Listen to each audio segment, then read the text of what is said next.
reader, stick to the basics because the additives are toxic. In spirituality, as well as with food, I think that the simplest ingredients are really the best.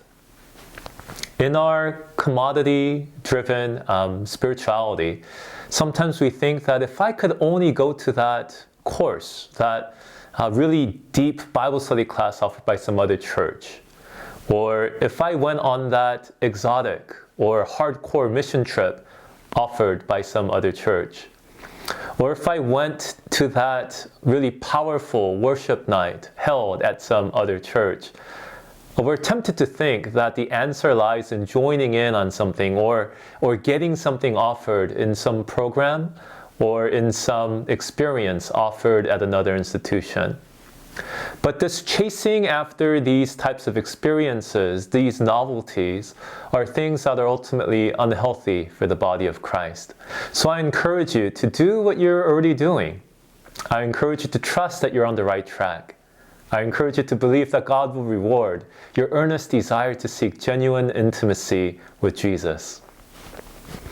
One encouragement I want to share is to keep trusting that your effort matters during this time. I heard that a vineyard owner will sometimes withhold water from his grapes, create sort of an artificial drought, so that the roots of the grape trees will spread and search for every drop of moisture into the ground. So if you feel thirsty for God's presence and not yet satisfied, keep spreading your roots and keep practicing the basic Christian disciplines that you're already doing. And in that way, seek God's face. Making these efforts to yearn for God now will help you enjoy intimacy with God later.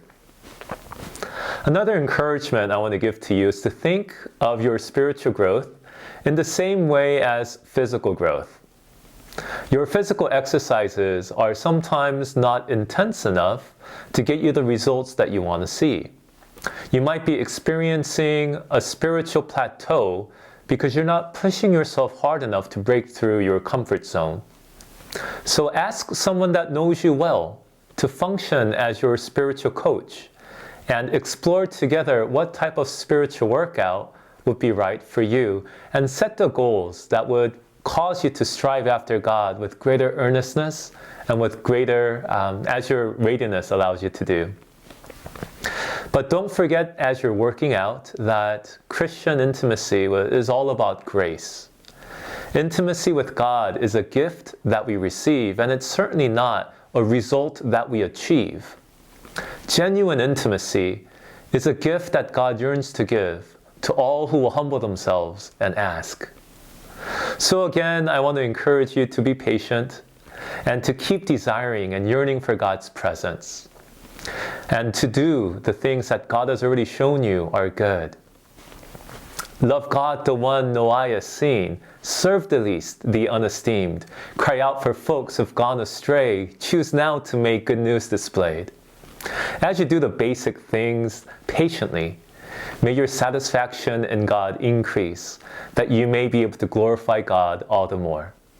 In this service with you, I'm Pastor Sam.